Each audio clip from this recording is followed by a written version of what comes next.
जय श्री नारायण, जय हिंद, जय भारत मेरे प्यारे बच्चों।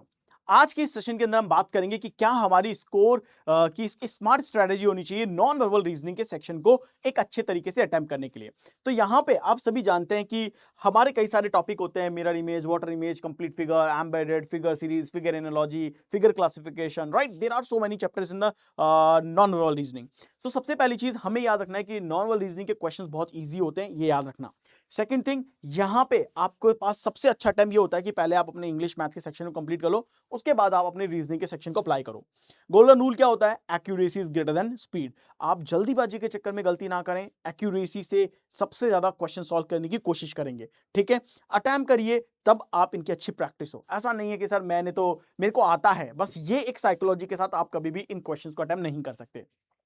आपका जो देखो, जितने जितना जल्दी आप फिगर को आइडेंटिफाई करेंगे ना, उतना जल्दी आप कर पाएंगे। तो सिंपल है, मैंने आपके लिए क्या लिखा है, find a hidden figure inside a complex. सबसे पहले आप ये देखिए कि किस पैटर्न पर है, किस तरह का है, क्या कोई शैडो बेस्ड क्वेश्चंस वहां पे है, क्या मिरर इमेज का कॉन्सेप्ट वहां पे है, कोई फिगर सीरीज का कॉन्सेप्ट वहां पे है, किस तरह का है, एंगल आपको देखना पड़ेगा, हर एक चीज आपको यहाँ पे ऑब्जर्व करनी पड़ेगी। So angle, intersection points, relative positions, ये सब पूरी शेप को आपको जब आप ढंग से देख लेते हैं, तब आप एक अच्छे तरीके से इन क्वेश्चंस को सॉल्व कर पाते हैं। आगे अगर हम बात करें तो ध्यान रखिएगा, इनकी सबसे बेस्ट ट्रिक यही होती है कि आप उस फिगर को सही तरीके से रोटेट करते हुए, हर एक एंगल को देखते हुए आप फिगर के क्वेश्चंस को सॉल्व करिए। सो सबसे इंपॉर्टेंट चीज क्या है आपका? सबसे इंपॉर्टेंट होता है शॉर्टकट रूल्स क्या होते हैं, विजुअलाइजेशन टिप्स क्या होती है। तो सिंपल समझो कि जो भी आपके पास यहां पे फिगर आ रहा है, उसकी सिमेट्री को इंपॉर्टेंट है देखना। किस तरह की सिमेट्री वहां पे है, क्या एंगल वहां पे है, क्या वहां पे किसी तरह के कोई मूवमेंट हो रहा है, कोई रोटेशन हो रहा है, क्या कोई डिग्री पर हो रहा है मूवमेंट, वो आपको यहां पे देखना होता है। ये ध्यान रखिएगा। क्वेश्चन सॉल्व करने के लिए 40 सेकंड काफी होते हैं। 40 सेकंड के अंदर आप आराम से क्वेश्चन को सॉल्व कर सकते हैं। वाटर इमेज के क्वेश्चन में आपको सिंपल पता है कि वाटर इमेज के अंदर हमेशा टॉप और बॉटम बदलता है, लेफ्ट राइट इमेज कभी नहीं बदलती है। मिरर इमेज में क्या होता है, लेफ्ट और राइट बदलता है, टॉप और बॉटम नहीं बदलता है। ये चीजें आपको याद है, बस काफी है। इसका इंपॉर्टेंस इतना ही है क्योंकि इसने में ही आप इसके क्वेश्चन को सॉल्व कर सकते हैं।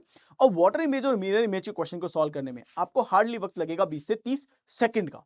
बस इतना सा ध्यान रखिएगा और ये चीज आप बहुत आराम से कर सकते हैं।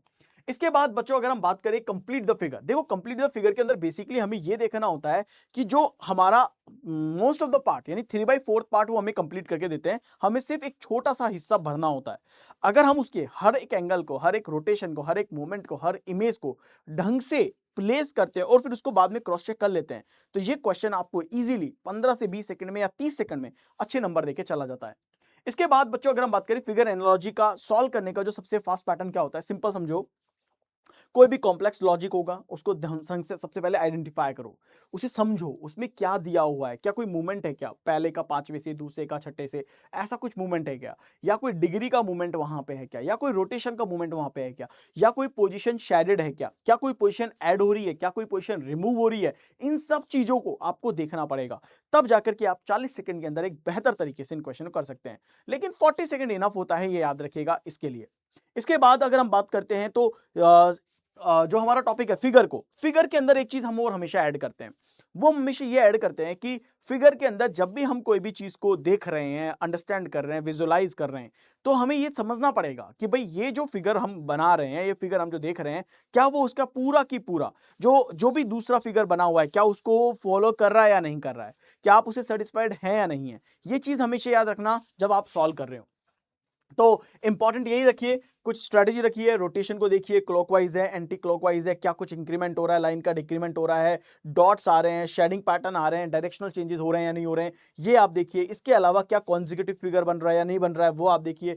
तो हार्डली आपके पास यहां पे 40 सेकंड में आप बेहतर तरीके से इसके क्वेश्चंस को कर सकते हैं। तो ये मैंने पूरी स्ट्रेटेजी रखी है कि किस किस तरीके से करिए। अटेम्प्ट का ऑर्डर भी रखा है कि पहले आप इंग्लिश करो एग्जाम में, फिर मैथ्स करो, फिर रीजनिंग करो, रीजनिंग में आप पहले वर्बल करो, उसके बाद नॉन वर्बल करो। इस तरीके से अगर आप करते हैं, तभी आप एक अच्छे तरीके से ज्यादा क्वेश्चन कर पाएंगे और अच्छे अटेम्प्ट के साथ कर पाएंगे। तो ओवर थिंकिंग से बचना है आपको। किसी भी तरह की मिरर इमेज वहां पे मिल रही है तो उसको समझना है और उसको प्लेस करना है वहां पे। आप कोई भी ध्यान रखना, अगर आप सिमेट्री को पेपर फोल्डिंग के दौरान, कई बार बच्चे ना सिमेट्री को छोड़ देते हैं, सिमेट्री को अंडरस्टैंड नहीं करते हैं। अगर आप ये इग्नोर कर रहे हैं तो इग्नोरिंग से बचना है आपको। Solving then confuse skipped and return to the छोड़ो। तो यानी कि अगर सिंपल सा मीनिंग ये है कि अगर आप मान लीजिए किसी क्वेश्चन में फंस रहे हैं, कोई टिपिकल से फिगर दे दी, नहीं समझ में आ रही है, लाइंस बहुत ज्यादा है वहां पे, आप अगर कंफ्यूज हैं तो उसको छोड़ दीजिए, क्योंकि अगर आपने उससे अटेम्प्ट करने की कोशिश की तो फिर आपको यहां पे क्या नुकसान हो सकता है।